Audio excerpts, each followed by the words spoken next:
bienvenue sur ITV Béziers.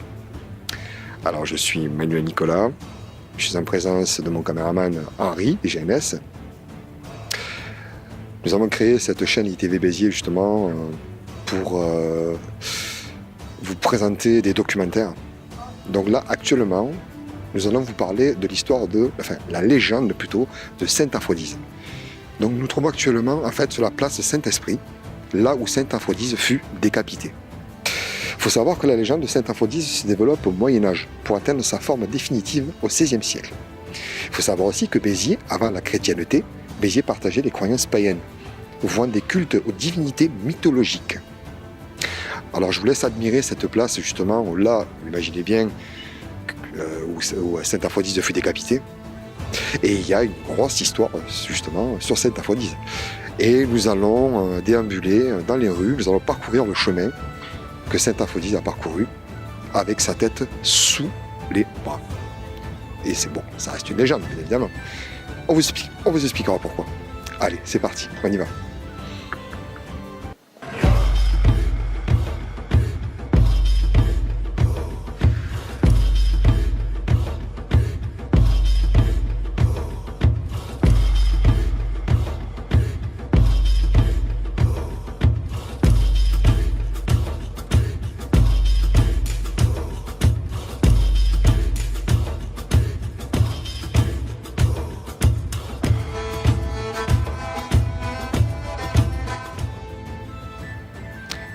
Alors ici, c'est la place des Chaudronniers. Sainte Aphrodise justement est passée par là. Il faut se dire aussi qu'il y a une histoire sur la place des Chaudronniers. Alors comme vous pouvez le constater, l'âge du fer. Car comme je vous l'ai dit, Béziers est la ville la plus vieille de France. Ils ont trouvé des fragments de coupes attiques à figure rouge. Milieu du 5e siècle avant Jésus-Christ. Des fragments de plaques décoratives en terre cuite ornées d'une palmette provenant d'un temple et sa restitution. En fait, ils ont retrouvé beaucoup de fragments, en fait, datant du 5e siècle avant Jésus-Christ. Donc, ce qui prouve déjà que la ville est assez vieille, et assez ancienne. À la base, c'est une ville romaine. Ça, il faut le savoir. Donc, Sainte Aphrodise est passée justement sur cette place-là. La légende dit aussi que Sainte Aphrodise a déambulé dans les rues avec des escargots sous les pieds, sans même les écraser. Vous le croyez, vous, ça? Alors, on va vous montrer justement la rue, là où il est passé, avec ses escargots sous les pieds, sans même les écraser. On y va. Alors, regardez, à même le sol, justement, il y a une plaque dorée, où il est mentionné que Sainte Aphrodise se dirigea vers l'extrémiste septentrional, alors pour le dire déjà c'est pas évident, de la ville sur son parcours. Les gens répandaient des escargots et le saint ne les écrasa pas. C'est quand même, je dirais, difficile à croire. C'est comme l'expression marcher sur des œufs, c'est un peu pareil. Bien sûr, je le dis sur le ton de l'humour. Mais je vous avoue que marcher sur des escargots sans même les écraser, ça va être assez complexe, quoi.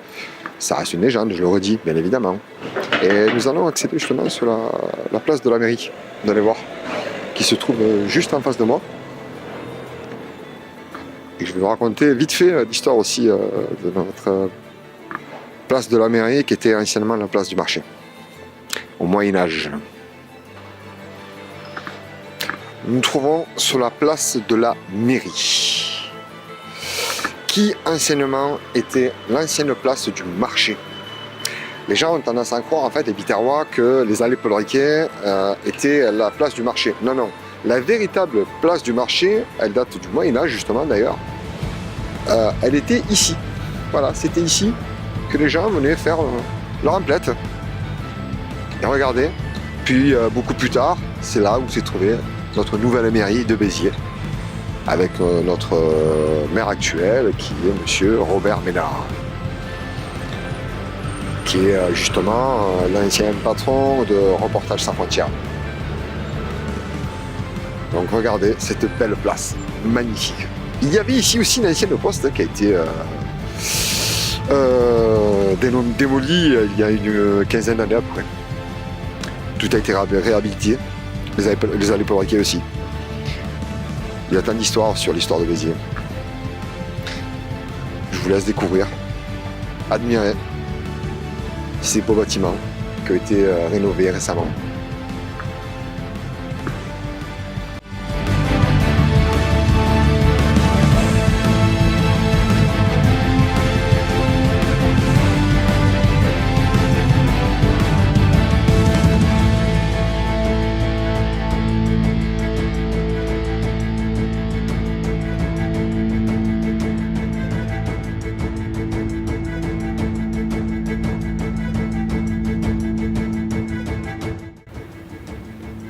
Alors ici, nous nous trouvons sur la place de l'église de la Madeleine. En 1167, le vicomte de Béziers, Raymond Trincavel, est assassiné par les bourgeois de la ville. Il faut se dire qu'ici, il s'est passé le plus gros massacre de France au Moyen-Âge, le 22 juillet 1209, plus exactement, lors du sac de Béziers, pendant la croisade des Albigeois. Des centaines de Biterrois y sont massacrés et le bâtiment est incendié. Imaginez-vous cette belle église à l'intérieur où des centaines de Biterrois, c'est-à-dire hommes, femmes, enfants, vieillards, tout le monde a été décimé par les Albigeois. Elle fut rénovée il y a quelques années de cela. Elle a un lien aussi avec la cathédrale de Béziers, car il faut dire aussi que les Albigeois ont assassiné beaucoup de Biterrois en fait, dans la cathédrale de Béziers. Alors là, ça n'a rien à voir, ce sont en fait le massacre des Cathares fait par les Albigeois. C'est une autre histoire évidemment, là cette fois qui est vraie, réelle. Ça sera sur notre documentaire. Mais je vous laisse admirer cette place magnifique. Et cette église aussi.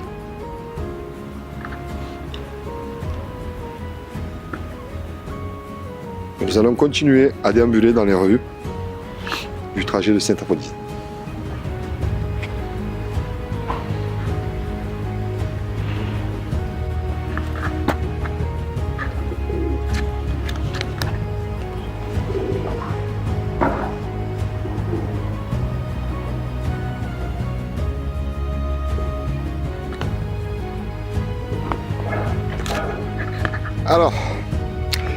Alors veuillez m'excuser pour l'erreur de tout à l'heure, car tout à l'heure en fait au départ nous étions sur la place Saint-Cyr, c'est là où fut décapité justement Saint-Aphrodise.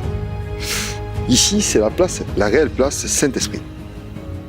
Il paraît qu'il y a des gens qui se seraient moqués de lui, car comme je vous le rappelle, il tenait sa tête en fait sous les bras. Lui, pris de colère, les fixa et en les regardant de très près, en fait, il fit se transformer en pierre. D'où, justement, la rue des Têtes, qui s'appelle ça. Et on va justement y aller, hein, on va la joindre, cette rue. À cause de ces moqueries, vous imaginez bien, Saint-Aphrodise avec sa tête sous le bras, qui fixait les gens, et toutes les gens qui se moquaient de lui, eh bien, il les transforme en pierre. Évidemment, comme je le redis, ça reste une légende, mais c'est une très belle légende quand même.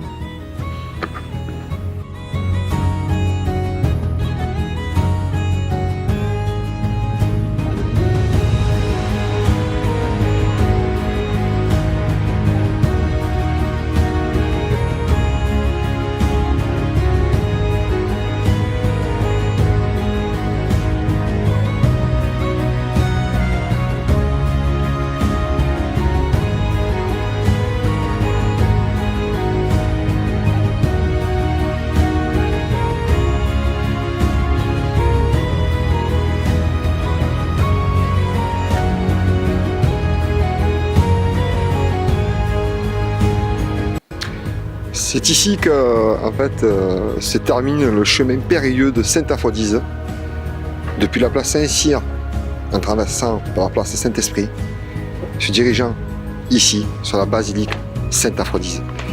C'est ici qu'il mourut. Regardez, je vous laisse observer cette magnifique basilique. Il faut se dire que tous les 28 avril, on fête la Saint-Aphrodise à Béziers. Oui. Je vous laisserai découvrir justement par des personnes sur une interview qu'on effectuera dans peu de temps. Les gens de Sainte-Aphrodise qui connaissent l'histoire par cœur. On leur posera les questions existentielles. En attendant, je vous remercie en tout cas, nous vous remercions surtout pour nous avoir suivis pour notre documentaire sur les légendes de Béziers. Je vous dis à très bientôt sur ITV Béziers.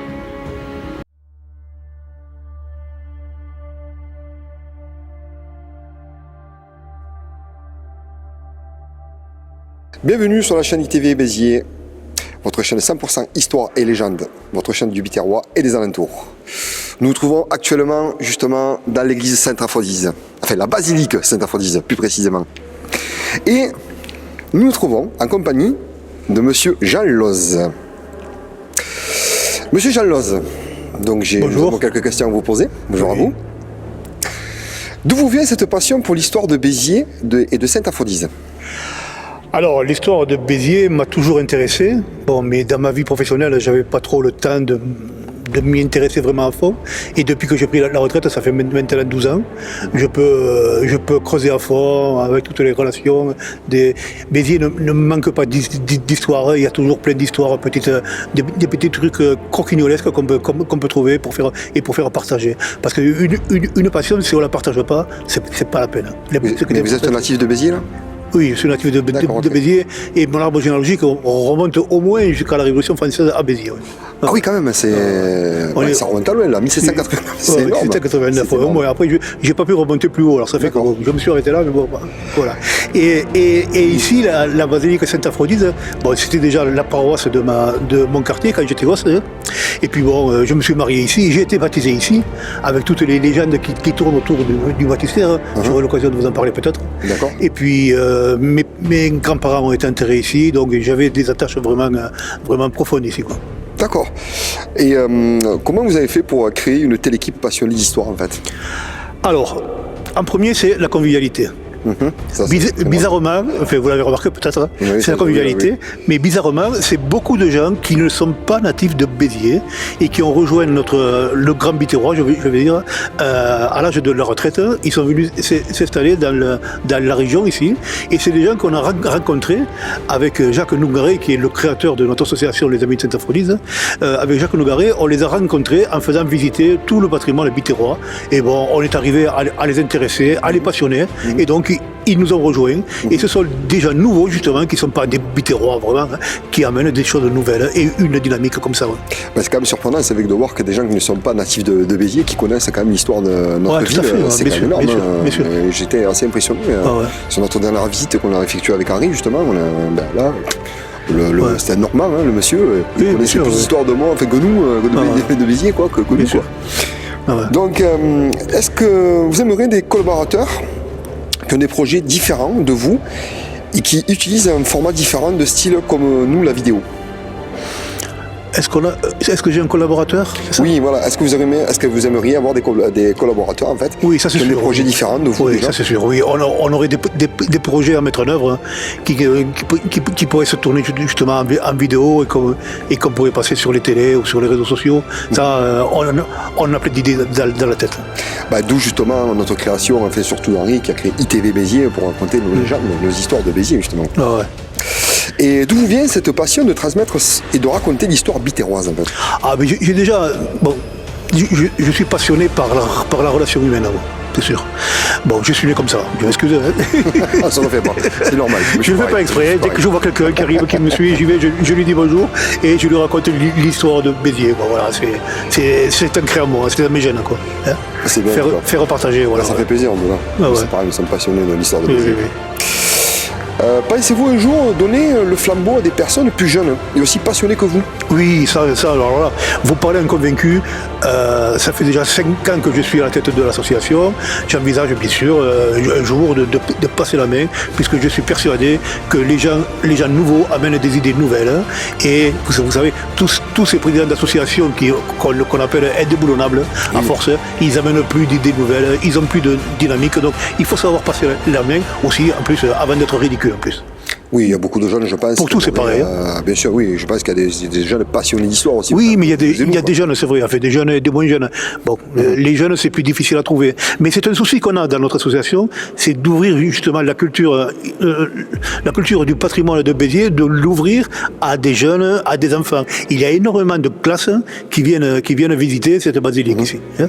Oui, on l'a constaté la semaine dernière quand nous sommes venus visiter, il y avait plusieurs classes justement, d'écoles catholiques justement qui venaient. Ouais, mais nous, on aimerait toucher les écoles catholiques, bien sûr, mais pas que. Hein. On aimerait qu'il y ait d'autres écoles, et comme n'est pas faire visiter que Saint-Aphrodise. On aimerait faire visiter le plateau des poètes, raconter l'histoire des cathares, on aimerait les raconter aux enfants, parce que malheureusement, il y a des gens qui leur racontent et qui ne sont pas du tout dans le coup. Hein. Vous savez, l'histoire cathare. On a une histoire aussi belle et si riche à Béziers, on a les 9 écluses, nous avons comme les théâtres aussi, oui, voilà. Jean Moulin, l'histoire de Jean Moulin. Il y a quand même pas mal d'histoires sur Béziers, qui sont très intéressantes. Oui. Et quels sont en fait les supports pour vos recherches, pour en savoir plus sur l'histoire de la ville de Béziers? Alors là, il y a pas mal de livres, il y a pas mal de livres que nous tenons à disposition d'ailleurs du public. Nous allons fouiller dans les archives municipales, évidemment. Et puis, c'est à force de rencontrer des gens, de se promener. Béziers a la chance d'avoir des pointures historiques qui savent aussi transmettre leur savoir. Ouais. Voilà. C'est vrai que sur le plan culturel, je dirais quand même on a un bon niveau quand même.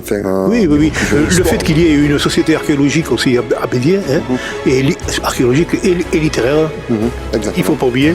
Et c'est vraiment sympa parce que c'est vraiment des gens qui œuvrent pour la qualité du patrimoine à Béziers. Ouais. D'accord.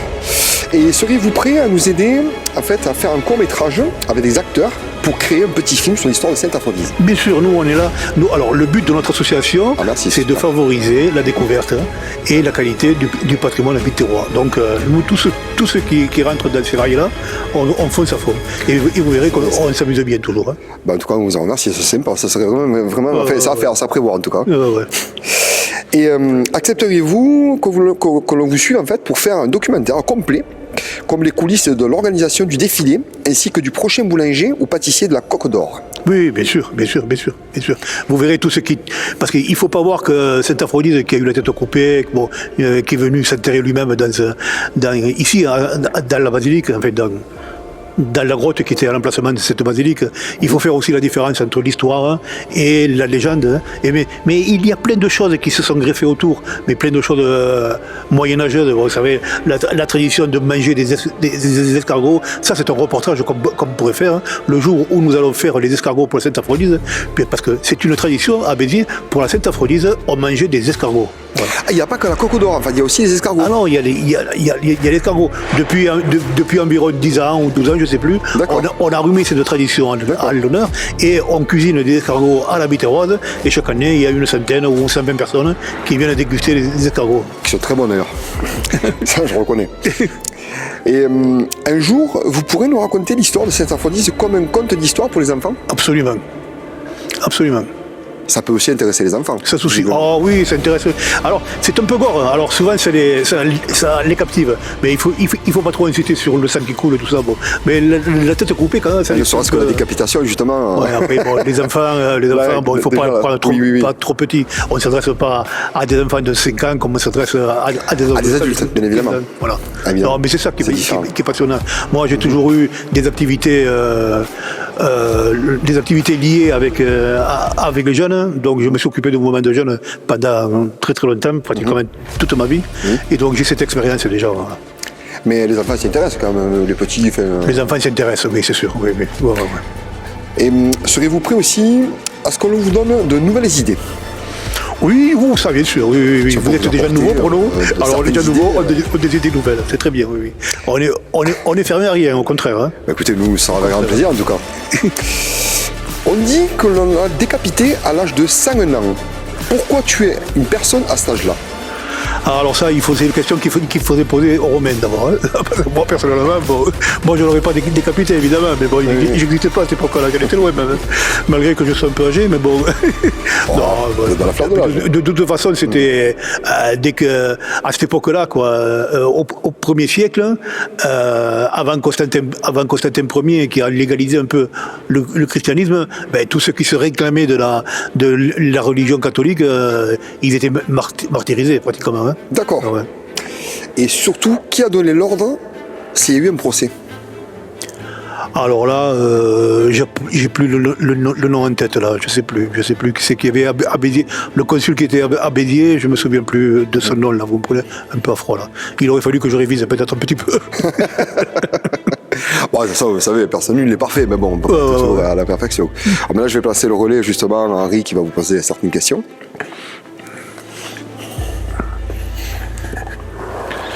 Bonjour, j'espère que vous allez bien. Bonjour, oui.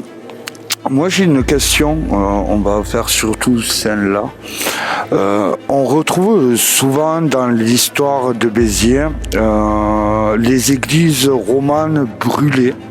Pardon, les églises romanes brûlées. Les églises romanes brûlées. Alors, à Béziers, il n'y en a que 2 qui ont été incendiées. Hein, c'est Sainte-Madeleine, place de la Madeleine, le 22 juillet 1209. Et puis, il y a eu aussi la cathédrale Saint-Nazaire, qui, à cette époque-là, était une église romane, hein, qui a été incendiée. Parce que les Biterrois s'étaient réfugiés à l'intérieur de ces 2 églises. Hein. Mais il n'y a que la cathédrale qu'on appelait plus tard Saint-Nazaire et Saint-Celse, qui s'est effondrée. L'église de la Madeleine il y a aussi, a brûlé, mais ça ne devait pas être aussi important que... Là, d'après mes dernières recherches, il y a aussi l'église Saint-Jacques. Alors... Oui, certainement. Certainement. Enfin, l'histoire, les textes nous parlent que de la cathédrale et de Sainte-Madeleine. Mais ici aussi, à Sainte-Aphrodise, ça aurait été incendié aussi. Saint-Jacques aussi. Apparemment, toutes les églises de Béziers auraient été incendiées. N'oublions pas l'église de Saint-Félix aussi, hein, qui était à l'emplacement des halles qui sont en train de se refaire actuellement. Là, hein. À cet emplacement-là, il y avait une église qui s'appelait Saint-Félix aussi, oui. Et d'autres qui ont complètement disparu. Et qui visiblement, ils se retrouvent dans ces cimetières en fait. Oui, donc évidemment, ouais. Il y avait le cimetière qui était attenant à l'église. Ouais. Et qu'est-ce qu'ils ont retrouvé? Des tombes? Ils ont trouvé des cercueils? Je sais pas trop, je suis pas allé voir. C'est pas dit que j'ai l'autorisation d'y aller voir non plus. C'est surprenant quand même ça. Mais non, c'est pas surprenant, puisque devant chaque église, vous aviez un cimetière. Ici c'était pareil. Hein. Place Sainte-Aphrodise, c'était un cimetière. Hein. Place de la Madeleine, c'était un cimetière. Partout. Ah bon? Ben ouais. C'est Napoléon qui a fait déménager tous les cimetières des paroisses pour faire un seul cimetière, le cimetière vieux à Béziers. Hein? Qui est riche en histoire aussi, l'histoire vieux. Et je trouve qu'il y a un problème dans la datation de cette histoire. On dit qu'il est décapité ou arrivé à Béziers à l'an 35 après Jésus-Christ. Et au 3e siècle, on ne trouve que la crypte de ce saint au 10e siècle. La basilique fut construite. Et pourriez-vous nous éclairer un peu par rapport à ça? C'est vrai qu'il y a une option qui a... Alors, je vais essayer de vous éclairer, mais c'est une lumière obscure, vous savez. Parce que c'est une légende, cette Aphrodise. Hein. Bon. Oui. Dans les textes, on retrouve un Aphrodise qui aurait été évêque de Béziers et qui serait mort dans son lit. Hein. Bon. Ça, il faut le savoir. Alors, on ne peut pas trop parler de date, puisque l'histoire commence par Aphrodise qui rencontre la Sainte Famille, c'est-à-dire Jésus-Christ, tout enfant, en Égypte, avec Marie et Joseph. Et Aphrodise, quand il rencontre cet enfant, le fait que cet enfant rentre dans l'église païenne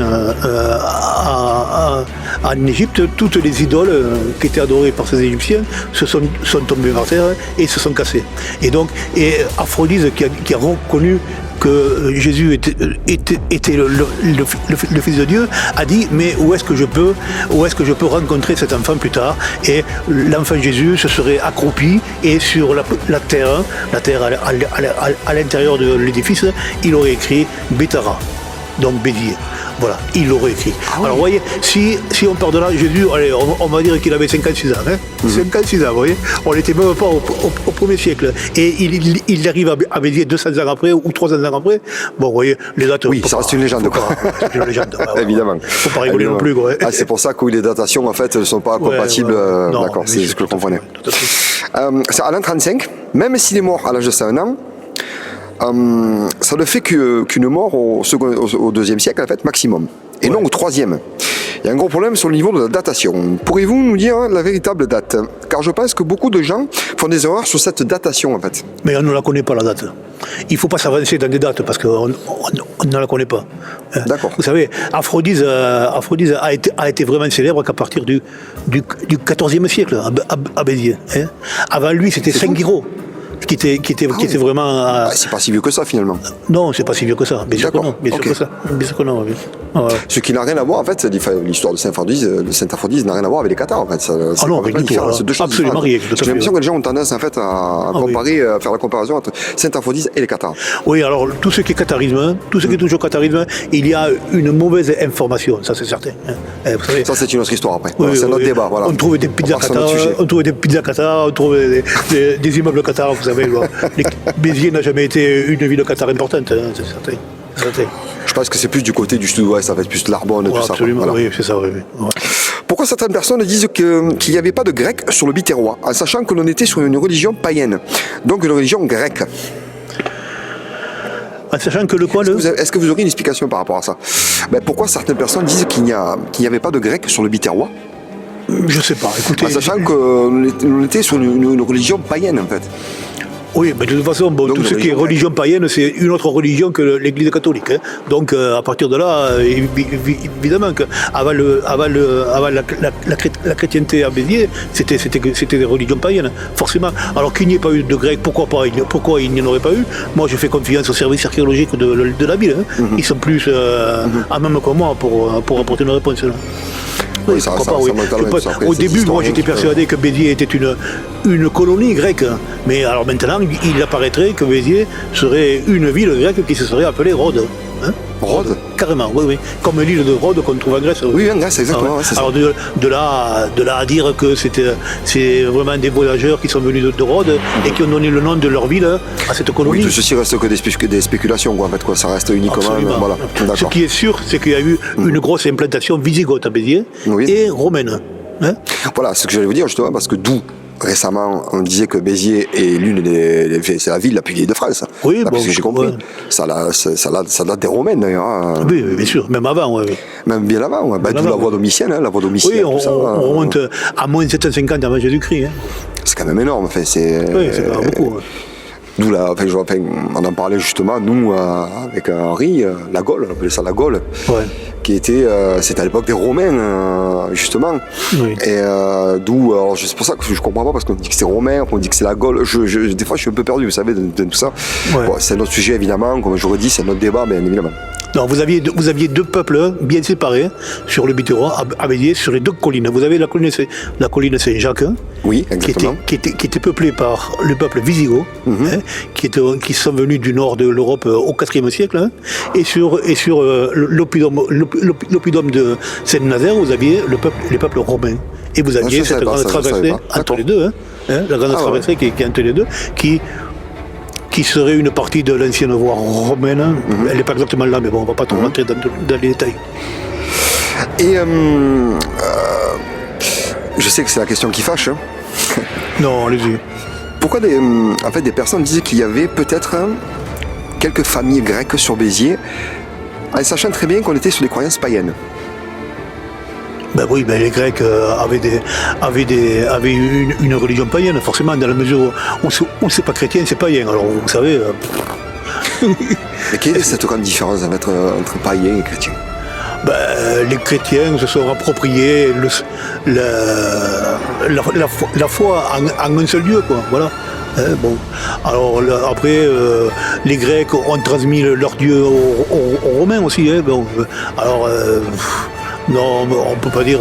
non. Il y a beaucoup de mythes en fait sur l'histoire de Béziers. Absolument, ouais, comme dans toute l'histoire. Hein. Dans toute l'histoire ancienne, je parle. Hein. Ancienne, oui. L'histoire récente, c'est différent. Ouais. En fait, c'est toujours basé, je dirais, sur des légendes. Oui, c'est vrai. Oui. Quand j'entends dire que Saint-Aphrodise a marché sur les escargots sans les écraser. Oui. Ah, mais ça, c'est possible, ça. Alors moi, vous voulez que je vous raconte? Dites-moi, allez, une anecdote. Dites-moi en plus, c'est rigolo. Une anecdote, oui, vous allez voir, c'est rigolo. Un peu d'humour, une touche d'humour, ça fait pas de mal. Il y a 4 ans, on a fait le pari que Aphrodise marcherait sur les escargots sans les écraser. Alors, on avait organisé tout un défilé. On est parti de l'ancien cirque romain pour venir jusqu'à cette Aphrodise, donc 800 pas, c'est le trajet qu'a fait Aphrodise. Et quand on est passé rue des Têtes, bon, c'est encore une autre petite histoire, on a lancé des escargots par terre. Et cette Aphrodise-là, qu'on avait, évidemment c'est un costume, qui portait sa tête, hein, on voyait qu'il a vu la tête coupée, il portait sa tête, il est passé sur l'escargot, vous ne croirez pas, il ne les a pas écrasés, pas un seul. Alors là, c'est surprenant. Et je vais vous raconter pourquoi. Parce que 2 jours avant, toute l'équipe que nous sommes, là, bande de rigolos, on avait mangé les escargots. Et on avait rempli les coquilles avec du plâtre. Alors, est-ce qu'Aphrodise a fait ça à son époque aussi? Je ne sais pas. Mais d'accord. Écoutez, ça marche. C'est de la magie, quoi. Mais on ne l'a pas dit sur le coup. Les malais, là. Et tous les touristes qui étaient autour de nous. Miracle. Mais oui, on leur dit, ouais, c'est ça le miracle de cette Aphrodise. Il avait plâtré avec les coquilles, quoi, visiblement. C'était malin à l'époque, quand même, déjà. Oui, malin. Oui. Bon, déjà, de marcher avec sa tête sous les épaules, là aussi, il était malin, mais bon. Oui, ouais. Alors, j'arrive toujours pas à comprendre si vraiment, si je suis bien l'histoire, vraiment d'après les recherches archéologiques de la ville, il faut savoir que non loin de là, il y avait un amphithéâtre en fait, et qu'au 1er siècle, il était ou devenu une carrière de pierre, où il y avait des fours de potiers, si je ne me trompe pas. Oui, tout à fait, oui. Donc ça remonte déjà il a été construit au 1er siècle, hein, ici à Béziers, et il n'a pas fonctionné très longtemps. On pense qu'il a fonctionné jusqu'au 3e siècle. D'accord. Voilà. En 350, bon, il y a eu un peu le déclin de l'Empire romain aussi, et bon, mais petit à petit, ça a été envahi par des artisans qui sont venus monter leur petit atelier à l'intérieur, et puis ça a servi de carrière de pierre pour construire toutes les maisons autour, certaines églises aussi, et il y a fort à penser que la cathédrale Saint-Nazaire qui a été reconstruite après son incendie, a été reconstruite au XIIIe siècle, sont certainement allés chercher des pierres le plus près. Les pierres de réemploi, à l'époque, c'était courant, hein, bien sûr. D'ailleurs, l'emplacement de la mairie actuelle, notre mairie, visiblement, d'après ce que j'ai compris, à l'époque, c'était une place du marché. Oui, tout à fait. Ouais. C'était la place où les Biterrois faisaient leurs emplettes, justement, absolument, à cette époque-là. On a du mal à croire, quand même, c'est incroyable. Je l'ai su récemment, grâce à mon ami Harry, justement, qui m'a appris beaucoup de choses aussi. Oui, on trouve des textes, on trouve notamment, dernièrement, j'ai fait un article là-dessus, puisque j'écris une lettre toutes les semaines qui est envoyée aux amis de cette Aphrodise et aux gens que ça intéresse. Et donc, je décris un peu ce marché. Il y avait un emplacement qui était le marché aux poissons, notamment ce que vous disiez, devant l'hôtel de ville, c'était le marché aux poissons. Puis ensuite, il y avait le marché de la viande, un petit peu plus bas. Hein. Vous savez, je ne sais pas si vous connaissez un peu Béziers, mais vous avez la rue de la Vache. Hein, la rue de la Vache. Ah, je connais la rue de la Vache. L'ancienne appellation de la rue de la Vache, pardon. Bon. Mais dans le quartier, vous avez la rue du Mouton, la rue de la Vache. Là, c'était vraiment l'endroit. Il y avait aussi un abattoir, là où on tuait tous les animaux. Et il y avait un ruisseau qui passait par là, qu'on appelait l'emboucadou, parce que ça emboucanait en fait, tellement qu'il y avait les tripes des animaux qui étaient jetés dans le ruisseau comme ça. Et là, c'était plus bas, donc, plus bas de l'hôtel de ville, c'était le marché de la viande. Ouais. D'accord. Bon, moi j'ai appris quelque chose. Mais on est arrivé à retrouver à quels endroits ils étaient vraiment. Alors c'était un lacis de toutes petites ruelles, quoi, où on pouvait s'y perdre. Enfin, c'était une autre époque. Et justement, je voulais revenir très, très rapidement sur le sujet, la rue des Têtes. Alors la rue des Têtes, d'après ce que j'ai compris, d'après ce que nous avons compris avec Harry, quand Saint-Aphrodite s'est fait décapiter, il a marché avec sa tête sous les bras. Il a déambulé dans les rues de Béziers, sur certaines rues. D'où, d'après ce que j'ai compris, qu'il y aurait des Biterrois qui se seraient moqués de lui. Alors, c'est pas des Biterrois, c'est des maçons. Des maçons, voilà. Des maçons, c'est plus des maçons. Qui étaient sur un échafaudage. Hein, voilà, c'est ce que me racontait Harry. Alors là, on est en plein dans la légende quand même. Et donc, dans cette rue des Têtes, et quand il est passé, ces maçons qui étaient en train de travailler se sont moqués de lui. Et lui, il les a fusillés, on dit, du regard, et leurs têtes ont été pétrifiées et se seraient inclus dans le mur. D'accord, Voilà. d'où la rue des Têtes en fait. Voilà, tout à fait, ouais. Ouais, voilà. Bon, Ils étaient 5 ou 7, si vous vous souvenez. Bon, ouais. Et là, quand on avait fait ce trajet-là pour venir avec cette Aphrodite jusqu'ici, il y a 3 ans, ou il y a 4 ans, pardon, on avait mis les têtes, on avait retrouvé une reproduction de ces têtes, hein, et on les avait imprimées et on les avait collées sur le mur, justement, comme ils étaient avant. D'accord. Ouais. Ah, ok. Pour expliquer ce que c'était vraiment. Oui, parce que moi j'avais cherché, quand on a fait justement notre premier documentaire sur c'est-à-dire le chemin de Sainte-Aphrodise, sa déambulation, j'ai cherché les têtes en fait pour s'il n'y avait pas... Non, il n'y en a plus. Les maisons ont c'est été bien dommage faites. d'ailleurs qu'il n'y ait pas une statue représentative. Ouais, c'est dommage. C'est bien dommage, ouais. Ouais. Alors ma dernière question, là aussi, d'après mes recherches, en fait, on dit que l'histoire de Sainte-Aphrodise devient définitive au VIe siècle. Donc on pourrait se dire que cela est une légende urbaine. Oui. Et non une réalité, mais peut-être une autre histoire plus banale. Ouais, de toute façon, vous avez l'histoire rejoint toujours, pardon. L'histoire rejoint comment dire, excusez-moi. On ne sait plus à la limite où commence l'histoire, hein, et où commence, je cherche le mot, excusez-moi. La légende. La légende, voilà. La légende. Exactement. Il est sûr qu'il y a un personnage appelé Aphrodise qui a été très influent à Béziers, qu'il ait fait 800 mètres en portant sa tête, c'est inconcevable. Bon, enfin, c'est inconcevable pour nous maintenant. Bon. Après, à cette époque-là, au bas Moyen-Âge, c'est-à-dire à partir de l'an 600, 800, il fallait montrer des représentations aux gens pour les marquer vraiment. Et pourquoi Béziers est représenté par un chameau ? Alors ça c'est tout simple, parce qu'Aphrodise est arrivée à Chameau. Aphrodise est arrivée d'Égypte. Oui, c'était un disciple de Saint Paul. Hein, et donc il est arrivé avec un chameau dans Béziers. Et quand il a été enseveli, Aphrodise, ce sont les Biterrois qui se sont chargés d'entretenir son chameau. Et vous avez ce chameau était nourri à la maison du Potier, qui est une rue derrière cette Aphrodise. Hein. Elle existe encore. Hein. Et puis voilà. Bon, et ce chameau serait mort de sa belle mort de vieillesse. Voilà. Oui. D'accord. Ah, j'ai cru que c'était. Alors il ne faut pas dire chameau d'ailleurs. Il ne faut pas dire chameau, parce qu'on ne sait pas si c'est un chameau ou un dromadaire. Ici on dit Loucamel des Béziers. Loucamel des Béziers. Voilà. Ça reste un patois là par contre, ça reste des patois. Et oui, voilà. À Languedocien. C'est à Languedocien, exactement. À Languedocien. En fait, c'est vraiment une histoire vraiment si belle et si riche, je veux dire. Oui, tout à fait. Oui. Et là, bon, nous nous trouvons actuellement justement dans la basilique Sainte-Aphrodise. Alors, il y a 2 questions qui me viennent à l'esprit là justement, instantanément. Là, nous sommes sur les styles. C'est quoi comme style exactement ? Ici, on est sur du gothique ici. C'est du gothique. Voilà. Et l'autre partie.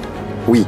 Qu'on a traversé tout à l'heure pour avancer, c'est du roman. Donc la partie antique, vraiment, la première partie qui a été construite, c'est le roman. D'accord. Évidemment. Hein. Et puis au XIIIe siècle, je pense, oui. Ils ont décidé d'agrandir, puisque c'était l'église des bourgeois ici. Des bourgeois. Ouais. Pourquoi ? C'était des gens fortunés qui... Voilà, qui étaient dans cette paroisse. Vous aviez la cathédrale Saint-Nazaire, c'était l'église du peuple. Ah, d'accord. Et l'église de Sainte-Madeleine, c'était l'église des consuls. Donc c'est-à-dire en fait que là, alors... Voilà, si on voulait bien se faire revoir le dimanche, on venait ici à Sainte-Aphrodise. Voilà, les gens fortunés, voilà. D'accord. C'était une paroisse. Et les pauvres, ils allaient à la cathédrale. À la cathédrale. Bon, après, il n'y avait pas de vraies obligations. Je savais pas ça. Vous savez, il y a des habitudes qui se prennent aussi. Hein, voilà. Comment s'appelle justement cette personne-là qui a financé toutes ces statues, il paraît. Alors, celui qui en a financé beaucoup, ça y est, son nom. Je sais que son visage apparaît sur l'orgue justement qui est magnifique d'ailleurs. Ouais. Vous avez un médaillon en bronze là, qui le représente. Et son nom, je l'ai au bout de la langue, mais j'arrive pas à le sortir. Alors le monsieur m'a expliqué, je suis désolé. Je me rappelle plus non plus, je l'avais le long en tête. Et visiblement, il aurait financé en fait une grosse partie en fait, de la basilique. Des vitraux, la colonne là-bas aussi, qui est la réplique de la colonne qui était sur la place Saint-Félix, sur la place Mandéal, et qui a été détruite au 19e siècle.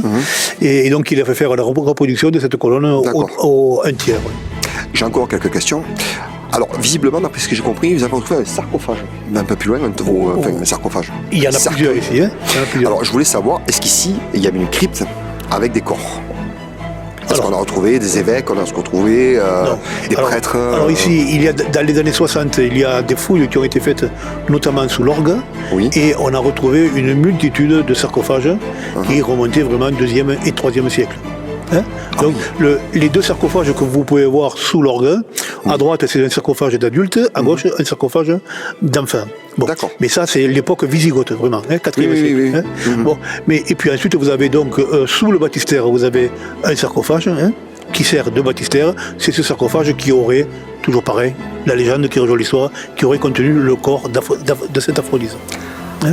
Qui avant se trouvait dans la crypte actuelle. Oui, qu'on a visité justement récemment. Voilà. D'accord. Et les ossements, en fait, ils appartiennent à qui? Ces ossements on sait plus que vers le cœur de la nef justement de la basilique. Dans la chapelle des reliques. Alors cette basilique ici est tellement riche en reliques et ça a été tellement mélangé au cours des siècles, on ne sait pratiquement plus à qui c'est. Voilà. Quand on rentre dans la chapelle, des reliques, vous avez à droite et à gauche, vous avez gravé dans le marbre toutes les reliques qui ont appartenu à tous ces saints-là. Mais c'est énorme. Mais il faut savoir qu'à la Révolution française, à 1793 donc, toutes les reliques qui étaient présentes dans les églises de Béziers ont été rassemblées. On a allumé un grand feu dans une cheminée de l'hôtel de ville et les révolutionnaires les ont brûlées. Voilà. Ah d'accord, je savais pas ça. Toutes ces reliques, il y en avait beaucoup plus avant. Bon, mais alors il y a des chrétiens quand le feu a été éteint qui sont allés en récupérer, des cendres, des morceaux d'os, des morceaux de tissu qui n'avaient pas brûlé encore. Et bon, et les ont remis à lieu et place. Mais bon, à partir de là, dire qui appartient à qui, on ne sait pas. Pas de conditionnel, comme on dit. Voilà, on ne sait pas. Par contre, le chœur, je vois que, alors, ça a été, visiblement, c'était au fond de la basilique, là où le prêtre, justement, faisait la messe. C'était carrément au fond. Et maintenant, alors, pourquoi ils ont, justement, reculé? J'ai pas compris, d'ailleurs, dans l'histoire, parce qu'on nous a dit qu'ils présentaient au bout de la basilique à l'époque, parce qu'on voit une grande vue justement, c'est-à-dire globale sur la basilique. Le prêtre disait l'office, vraiment le dos tourné aux fidèles aussi, n'oubliez pas. Et pourquoi? Pour quelle raison? Mais parce que ça c'était avant le concile de Vatican II, c'était donc en 1958 je crois bien, de mémoire. Ça remonte pas loin, quoi, ça quelques années. Ah non, c'est pas très loin. Moi j'étais gosse, il y avait le prêtre qui disait la messe, le dos tourné aux fidèles. D'accord. Et c'est sous le pape Jean XXIII, qui a eu le concile Vatican II, qui a décidé que dorénavant le prêtre devait célébrer face aux fidèles. Voilà. Et donc il ne pouvait pas célébrer et tourner le dos à l'autel. Non, c'est pas possible. Voilà. Donc c'est pour ça que beaucoup d'églises ont été. Alors, juste une dernière question. Alors, cette ombrelle, pourriez-vous m'expliquer un peu cette histoire qui est en rouge et jaune? Bon, alors là, c'est ce qui représente vraiment la cathédrale. Alors, c'est quelque chose que je ne maîtrise pas trop. J'avoue que c'est pas la bonne question à me poser à moi, ça. Ah, d'accord. vous le couperez, ça, j'espère. On m'a dit juste, alors, on nous a expliqué, en fait, que la croix, il y a la croix, il y a le globe terrestre. Oui. Et la cloche qui représente justement l'église. Oui, peut-être. Alors, moi, excusez-moi, mais j'ai cru que, honnêtement, les couleurs, ça représentait la Catalogne. L'Espagne, plutôt l'Espagne. Ah non, c'est sûr, oui, c'est sûr. Si on parle de Catalogne, sur l'Espagne, de suite, on est en France, voilà. Surtout dans le sud de la France, chez nous. Mais après, attention, mais j'ai cru que c'était les couleurs de l'Espagne, moi, au départ. Non, pas du tout. Je cru que c'était espagnol. Comme nous sommes proches de l'Espagne, justement. Non, bon, c'est vrai que je me suis jamais trop vraiment penché sur ça. Mais en plus, il y a quelques années déjà, on a mis plein de panneaux explicatifs dans la basilique ici. Vous pouvez les lire, c'est très bien expliqué. Mais c'est une lacune chez moi, il faut que je m'en inquiète de ça. J'ai posé la question qu'il fallait pas. Non, mais c'est pas grave, attendez, vous savez, je sais pas tout, loin de là. Ouf. Et ça fait combien d'années que vous représentez justement, là, vous êtes guide dans la basilique? Oh, ça fait une dizaine d'années que je fais visiter Béziers, mais que j'ai pris la tête des amis de Sainte-Aphrodise, ça fait 5 ans. Ouais. Ben, écoutez, en tout cas, moi, nous tenions à vous remercier en tout cas pour toutes vos réponses à toutes nos questions. Avec plaisir. C'était un réel plaisir, monsieur Loss, justement, d'avoir discuté avec vous. Voilà, nous sommes en train de préparer les fêtes de Sainte-Aphrodise 2024. J'espère que chaque année, il y a un engouement vraiment. Citez-moi la date exacte justement de la fête, la date exacte. Justement. Les dates, alors c'est le 26, 27 et 28, c'est-à-dire vendredi, samedi et dimanche. Et le point d'orgue, c'est le défilé traditionnel historique qui partira à 10h de l'église de Saint-Jacques et qui vient rejoindre à travers les ruelles de Béziers en suivant à peu près le parcours qu'aurait fait Sainte-Aphrodise et qui va arriver ici avec la bénédiction du chameau, du camel devant l'entrée de la basilique et puis la grand-messe ici à 11h et après le repas traditionnel d'escargot. Moi qui suis très gourmand, est-ce qu'il y aura la coque d'or? Oui, alors il y aura la coque d'or qui sera dégustée le jeudi. Le jeudi? Ah, d'accord. Puisque ça se passe jeudi, vendredi. Ah non, excusez-moi. Vendredi, samedi et dimanche, la coque d'or sera dégustée le vendredi, puisqu'il y a la remise des prix des coques et des vins blancs le vendredi dans la salle des abbés. Et ensuite, on se retrouve dans le cloître et on fera déguster les 3 coques qui sont primées cette année. Donc c'est 3 boulangers qui se présentent en fait chaque année. Cette année, il y en a eu 19 qui se sont présentés. 10? Ah oui, quand même. 19, ouais. Ah ouais. Eh ben, écoutez. Ouais. Et justement, ce concours annuel, ça permet d'essayer de conserver cette tradition de la Mais c'est beau, justement, c'est une très belle tradition. Il le faut, parce qu'on s'est rendu compte qu'à un moment donné, il y a une dizaine d'années, il n'y avait pratiquement plus personne qui faisait des coques à Béziers. Et là, maintenant qu'il y a un concours, les gens les apprécient d'autant plus. Ouais. Et alors, c'est super excellent, vraiment. Non, c'est vraiment bon. Les artisans boulangers de Béziers, ils font des coques extraordinaires. D'ores et déjà, je vous invite à manger les escargots le jour de Sainte-Aphrodise. Ah ben, nous, ça sera avec un plaisir. Vous êtes invités tous les deux, bien sûr. Ah ben, merci beaucoup, en tout cas. Ben, écoutez, moi, je vous invite justement à nous joindre sur la chaîne ITV Béziers qui se trouve sur YouTube. Alors, je ne sais pas si vous avez accès, si vous avez sur les réseaux sociaux. Sur Facebook aussi. Ouais. Avec mon ami Henri. D'accord. Et donc voilà, si dès que le montage est terminé, ben écoutez, venez voir le reportage documentaire en tout cas. Bien sûr. Voilà. Moi, sur ce, je vous dis à très bientôt sur ITV Béziers pour de prochaines légendes. Et ce fut un plaisir justement d'avoir raconté l'histoire de la basilique de Sainte-Aphrodise. Merci à vous tous. Au revoir, à bientôt. Salut, ciao.